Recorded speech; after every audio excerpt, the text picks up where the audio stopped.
लेकिन आज का वीडियो काफ़ी ज़्यादा इंपॉर्टेंट होने वाला है आप लोगों के लिए। आज मैं बताने वाला हूँ जो आपका वाटर लॉग्ड एरिया है, जहाँ जहाँ पे ज़मीनी मतलब पानी ऊपर रहता है, जहाँ चावल के खेत हो गए, ऐसी जगह पे काम करने से पहले आपको क्या देना चाहिए, क्या ध्यान देना चाहिए। क्योंकि कोई भी कंस्ट्रक्शन अगर ऐसे एरिया में की जाएगी तो उसके घर में क्रैक्स आना गारंटी है। और दूसरी डैम्पनेस, मतलब जो पपड़ी बनती है वो चीज़ें, ये सब उस घर में दिखती ही दिखती है। मेन रीज़न रहता है क्रैक और डैम्पनेस। बाकी तो ऐसे एरिया में घर बनाना सेफ भी नहीं रहता है कि जहाँ कोइजिव सॉइल हो, जहाँ कॉटन ब्लैक कॉटन सॉइल हो, जहाँ जहाँ पानी भरा रहता हो ज़मीन पे, जहाँ जहाँ पे रोड से ज़मीन नीचे हो, ऐसी जगह पे घर बनाना रिस्की रहता है। तो आज उसी पे हम बात करेंगे। आज मैं बताऊंगा कि आपको ऐसी जगह पे घर बनाना हो तो क्या क्या प्रिकॉशंस लेने हैं, क्या क्या चीज़ें ध्यान रखनी है फिर घर बनाना है, और क्या बेसिक डिटेल उसमें रहेगी।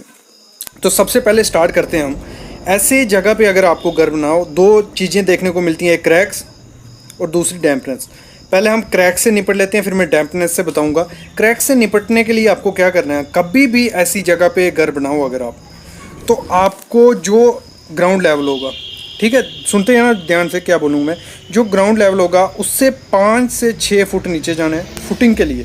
फुटिंग और जो आपका प्लिंथ लेवल रहेगा 5 से 6 फुट नीचे गए, फुटिंग देनी है आपको कम से कम कोई 4 फुट बाय 4 फुट की, मतलब 1200 mm बाय 1200 mm की आपको फुटिंग देनी है, जितनी रिक्वायर्ड हो। मतलब या तो आप कोई आर्किटेक्ट हायर कर लो, लेकिन अगर नहीं है तो आपको हर 3 से 4 मीटर पे कॉलम देना है, ठीक है, रेडी।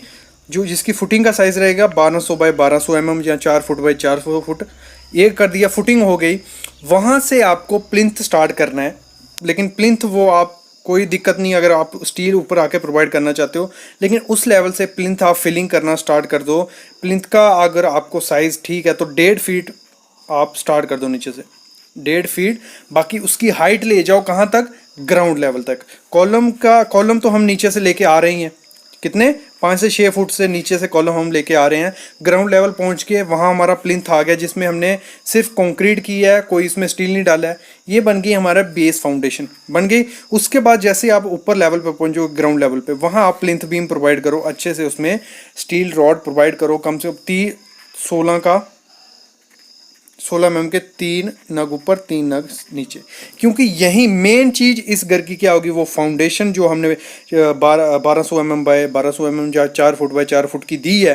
फिर हमारा प्लिंथ बीम जो भी क्रैक को बचाएगा, मतलब अगर नीचे सेटलमेंट, क्योंकि ऐसी सॉइल में सेटलमेंट एक्सेप्टेबल होती है 65 mm से 100 mm।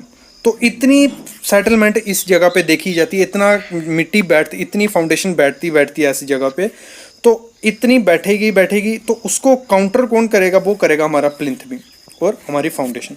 तो प्लिंथ बीम ऐसी जगह पे बहुत मेन रोल अदा करता है, मेन ज़रूरी है ऐसी जगह पे प्लिंथ बीम प्रोवाइड करना। अगर आपने ऐसी जगह पे प्लिंथ बीम प्रोवाइड नहीं किया, सीधा ब्रिक वर्क किया नीचे से और उसके सैंड फिलिंग करके नीचे दीवार उठा दी, मतलब लोड बेरिंग स्ट्रक्चर इस जगह पे, लोड बेरिंग स्ट्रक्चर कौन सा होगा, जो ईंटों से बनाता हो, इस जगह पे कभी पास सक्सेसफुल नहीं होगा, वो फेलियर ही जाएगा। क्योंकि इसमें क्रैक्स क्रिएट हो जाएंगे, क्योंकि एक जगह पे सेटलमेंट होगी, आपको विंडो के पास क्रैक्स दिखेंगे, काफ़ी जगह क्रैक्स आपको दिखेंगे।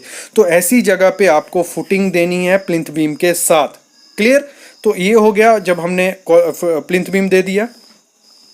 फिर इसमें एक चीज़ आपको ध्यान रखनी है, अगर पॉसिबल हो तो ऐसी जगह पे प्लिंथ बीम देके कॉलम का सरिया करके, तो उसको 5 से 6 महीने जगह छोड़ देनी चाहिए, मतलब उसको अपनी हालत पे छोड़ देना चाहिए। उसमें जो भी सीज़न चल रहा होगा 6 महीने तक उसको छेड़ना नहीं है। उसके बाद जो उसमें बन गया होगा सिस्टम, उसके बाद 6 महीने के बाद आपको उसमें ब्रिक वर्क करना है। ये अगर आप कर सकते हो, ऐसा कोई मतलब इतना कंपलसरी भी नहीं है, लेकिन अगर करोगे तो वो एक सेफ्टी फैक्टर लेके चलेगा, क्रैक्स के और चांसेस कम हो जाते हैं। जब आपने ऐसा कर लिया, फिर हम जब उस पर ब्रिक वर्क करेंगे, जैसे ही ब्रिक वर्क किया 2400 पे नीचे से 7-8 फुट पे आपको लिंटल प्रोवाइड करना है, वो मस्ट है। लिंटल आपको प्रोवाइड करना ही करना है। उसमें आपको क्या करना है, 12 के 2 रॉड ऊपर, 12 के 2 रॉड नीचे, मतलब 2 रॉड ऊपर 2 रॉड नीचे, पूरे फेरी में एक टाई कर देना है। टाई बीम की तरह, हम लिंटल बीम को टाई बीम भी बोल सकते हैं, एक टाई कर देना है पूरी बिल्डिंग को, उससे भी क्या होगा, क्रैक के चांसेस और कम हो जाएंगे। मतलब हमारा नीचे प्लिंथ भी आ गया, टाई बीम भी आ गया, और जब हम ऊपर स्लैब बनाएंगे उसमें बीम आएंगे, तो एक हमारा सेफ स्ट्रक्चर हो जाएगा वाटर लॉक्ड एरिया में जहाँ पानी रहता है। उस एरिया में क्या होगा, वो मतलब एक कॉम्पैक्ट चीज़ बन गई, जिससे ना तो वो नीचे बैठेगी ना कुछ। और इसको अगर उस एरिया में और ज़्यादा मतलब ज़्यादा कॉटन पानी रहता है, जहाँ और ज़्यादा मिटिलिटी है, मतलब वाटर जो वाटर टेबल है ऊपर है, तो उस एरिया में क्या करना है, जब आप फाउंडेशन का 5 से 6 नीचे जाओगे, 5 से 6 फुट नीचे जाओगे, तो जो आपकी फुटिंग होगी 4 फुट बाई 4 फुट की, उसमें 5 से 6 फुट में जब जाओगे तो उसमें आपको पत्थर प्रोवाइड करना है। जो पत्थर रहता है ना, मतलब जो अच्छा पत्थर जो 5% से कम पानी सोखता हो, ऐसा पत्थर जो मतलब ऐसे एक पत्थर रहता है जो भी ऐसे सीमेंट की तरह दिखता है, वो पत्थर जैसे आप सामने देख रहे हो, ऐसा पत्थर आप यूज़ कर सकते हो। ये पत्थर आपको नीचे डाल देना है, उसके ऊपर पीसीसी की लेयर रखनी है एक आपको, जो M7.5 की रखो या M10 की रखो, ये रख के उसके ऊपर आपको जब हो जाएगी पीसीसी, उसके ऊपर सरिया बांध के फिर आपको फुटिंग करनी है।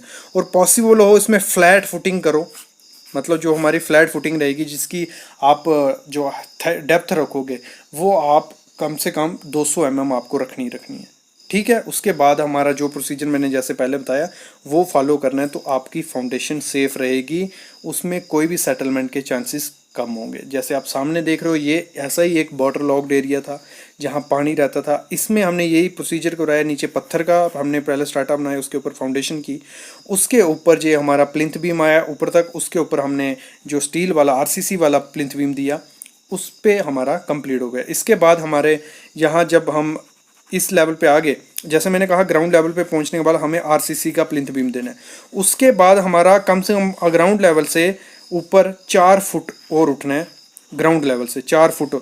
अगर 4 फुट वहाँ पे उठना है जहाँ रोड लेवल नीचे होगा, वहाँ जहाँ पे अगर हमारा ग्राउंड लेवल से रोड लेवल है 7 फुट, तो आपको जो फाउंडेशन ग्राउंड लेवल से, हमारा रोड कितना है 7 फुट है ना, तो आपकी ये होनी चाहिए कम से कम 10 फुट ऊपर उठना है आपको। फिर आपका सेफ्टी फैक्टर है कि अंदर आपके घर में पानी नहीं घुसेगा डायरेक्ट, कहाँ से, रोड से पानी अंदर नहीं आएगा, और नीचे फाउंडेशन में पानी जाने के चांसेस काफ़ी ज़्यादा कम हो जाते हैं। अभी बढ़ते हैं हम लोग आगे। देखो, आगे बढ़ने से पहले एक चीज़ कहूँगा, जिनको अभी मैं बताने वाला हूँ प्लिंथ प्रोटेक्शन के बारे में। जिनको प्लिंथ प्रोटेक्शन नहीं पता है, मैं डिस्क्रिप्शन में लिंक दे दूंगा, आप देखो प्लिंथ प्रोटेक्शन क्या होता है।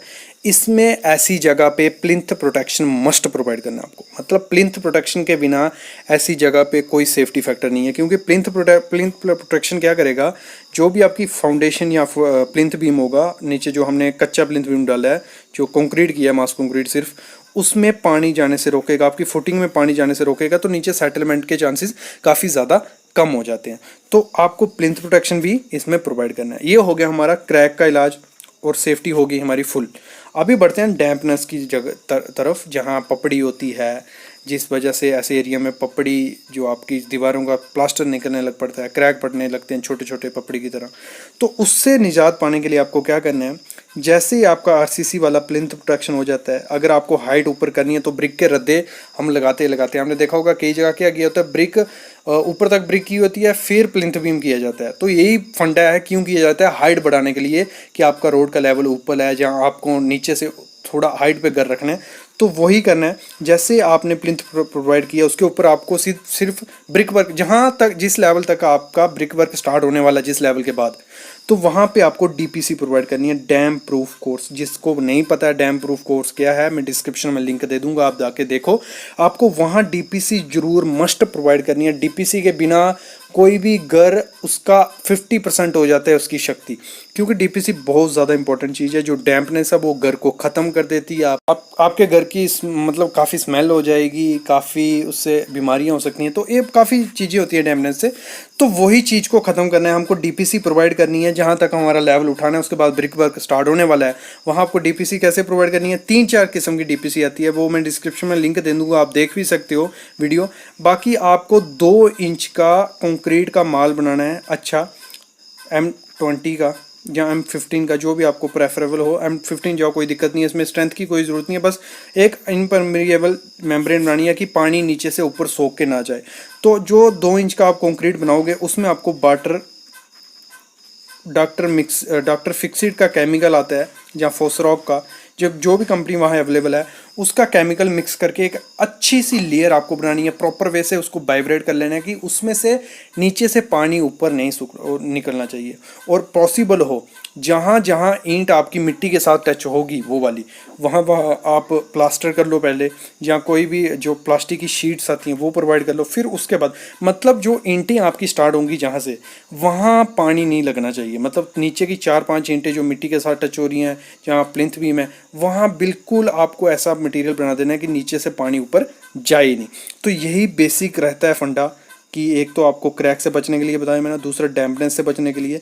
तो यही है, बाकी कॉल जो भी उधर होगा वो बेयर करेगी फुटिंग और कॉलम, आपकी मतलब सेटलमेंट होने के चांसेस काफ़ी कम हो जाएंगे। यहाँ ऐसे एरिया में आपको कभी भी लोड बेरिंग स्ट्रक्चर कभी नहीं बनाना है, फ्रेम स्ट्रक्चर बनाना है। इसके रिलेटेड आपको कोई भी क्वेरी रहती है आप कमेंट करना। हमारा टेलीग्राम ग्रुप है, व्हाट्सएप ग्रुप है, इंस्टाग्राम ग्रुप है, फेसबुक है, हम टम्बलर पे हैं, पिनियरस्टो पे, सब चीज़ों पे हम हैं। आप लिंक पे, आप नीचे लिंक पे क्लिक करो, आपको पेजेस मिल जाएंगे। बाकी आप कमेंट्स कर सकते हो, आपको ज़रूर उसका आंसर दिया जाएगा। थैंक यू गाइस, और प्लीज़ चैनल को सब्सक्राइब करो अगर आपको वीडियोस पसंद आती हैं। Thank you.